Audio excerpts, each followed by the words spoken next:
ನಮಸ್ಕಾರ, ನೀವು ನೋಡ್ತಾ ಇದ್ದೀರಾ ನ್ಯೂಸ್ ಫಸ್ಟ್. ನಾನು ರಾಹುಲ್ ದಯಾನ್. ಯಾವುದೇ ಸಂದರ್ಭದಲ್ಲಿ ನೀವು ಇಂಟರ್ನೆಟ್ ಯೂಸ್ ಮಾಡುವಾಗ ಸಾಕಷ್ಟು ಎಚ್ಚರಿಕೆಯಿಂದ ಇರಬೇಕು. ಯಾಕೆಂದರೆ ನಿಮ್ಮ ಪಾಡಿಗೆ ನೀವಿದ್ರೂ ಯಾವ ಟೈಮಲ್ಲಿ ಯಾವ ಖದೀಮ ನಿಮ್ಮ ಮೇಲೆ ಆನ್ಲೈನ್ ದಾಳಿ ಮಾಡ್ತಾನೆ ಅಂತ ಗೊತ್ತೇ ಆಗಲ್ಲ. ಹಾಗಾಗಿನೇ ನಮ್ಮ ಹುಷಾರ್ನಲ್ಲಿ ನಾವಿರೋದು ಒಳ್ಳೆಯದು. ನಿಮ್ಮ ಕಣ್ಣಿಗೆ ಕಾಣೋ ರೀತಿಯಲ್ಲೇ ಅತ್ಯಾಕರ್ಷಕ ಆಫರ್ ಕಾಣಿಸುವಂಥ ಯಾವುದಾದ್ರೂ ಆ್ಯಡ್ ನಿಮ್ಮ ಕಣ್ಣಿಗೆ ಬೀಳಬಹುದು, ಅಥವಾ ಯಾವುದಾದ್ರೂ ಲಿಂಕ್ ನಿಮಗೆ ಕಾಣಿಸಬಹುದು, ಅಥವಾ ಇನ್ಯಾವುದೋ ಒಂದು ಆಕರ್ಷಕವಾದ ಆ್ಯಡ್ ನಿಮಗೆ ಕಾಣಿಸಬಹುದು. ಆದರೆ ಅಪ್ಪಿ ನೀವೇನಾದರೂ ಇದರ ಮೇಲೆ ಕ್ಲಿಕ್ ಮಾಡಿದ್ರಿ ಅಂದರೆ ಆಗಲೇ ಶುರುವಾಗುವುದು ನಿಮ್ಮ ಕೆಡ್ಡ ಆಪರೇಷನ್.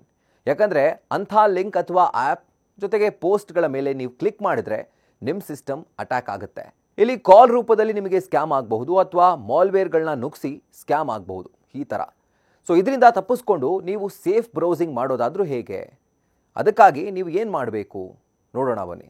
ಸೆಕ್ಯೂರ್ ಬ್ರೌಸರ್ಗಳು ಯಾವಾಗಲೂ HTTPನ ಯೂಸ್ ಮಾಡ್ತವೆ. ಹಾಗಾಗಿ ಅಂಥ ಬ್ರೌಸರ್ಗಳನ್ನು ಮಾತ್ರ ನೀವು ಯೂಸ್ ಮಾಡಿ. ಆ್ಯಂಟಿವೈರಸ್ನ ನಿಮ್ಮ ಸಿಸ್ಟಮ್ಗೆ ಇನ್ಸ್ಟಾಲ್ ಮಾಡ್ಕೊಳ್ಳಿ. ಸೂಕ್ಷ್ಮ ಮಾಹಿತಿಯನ್ನು ಹಂಚ್ಕೊಳ್ಳೋಕ್ಕೂ ಮುಂಚೆ URLಗಳನ್ನು ನೀವು ಪರಿಶೀಲನೆ ಮಾಡಲೇಬೇಕು. ಫೈರ್ ವಾಲ್ಗಳನ್ನು ನೀವು ಬಳಸಿದ್ರೆ ಎಕ್ಸ್ಟ್ರಾ ಪ್ರೊಟೆಕ್ಷನ್ ಸಿಗುತ್ತೆ. ಹಾಗಾದರೆ ನೀವು ಈ ಸ್ಕ್ಯಾಮ್ನಿಂದ ತಪ್ಪಿಸ್ಕೊಳ್ಳೋಕ್ಕೆ ಏನೇನು ಮಾಡಬಾರ್ದು ಅಂತ ಅದನ್ನು ಕೂಡ ನೋಡೋಣ ಬನ್ನಿ. ಆನ್ಲೈನ್ ಲಿಂಕ್ಗಳ ಮೇಲೆ ಕ್ಲಿಕ್ ಮಾಡೋಕ್ಕೆ ಹೋಗಬೇಡಿ. ಇನ್ನು ಸಾರ್ವಜನಿಕ ಸ್ಥಳಗಳಲ್ಲಿ ಸಿಗುವಂಥ ವೈಫೈಗಳನ್ನು ಆದಷ್ಟು ಉಪಯೋಗಿಸದೇ ಇದ್ದರೆ ಒಳ್ಳೆಯದು. ನಿಮ್ಮ ಪಾಸ್ವರ್ಡ್ನ ಎಲ್ಲರೂ ಬಳಸೋ ಸಿಸ್ಟಮ್ಗಳಲ್ಲಿ ಸೇವ್ ಮಾಡಬೇಡಿ. ನಿಮ್ಮ ಬ್ರೌಸರ್ ಏನಾದರೂ ಯಾವುದಾದ್ರೂ ವೆಬ್ಸೈಟ್ಗಳ ಬಗ್ಗೆ ವಾರ್ನಿಂಗ್ ಕೊಟ್ಟರೆ ಅದನ್ನು ನೆಗ್ಲೆಕ್ಟ್ ಮಾಡಬೇಡಿ, ಸೀರಿಯಸ್ ಆಗಿ ಅದನ್ನು ಪರಿಗಣಿಸಿ. ಇದಾಗಿತ್ತು ಹೊತ್ತಿನ ವಿಶೇಷ. ಕ್ಷಣದ ಮಾಹಿತಿಗಾಗಿ ನೋಡ್ತಾ ಇರಿ ನ್ಯೂಸ್ ಫಸ್ಟ್, ನಿರ್ಭೀತಿಯಿಂದ ನಿಮ್ಮ ಪರವಾಗಿ.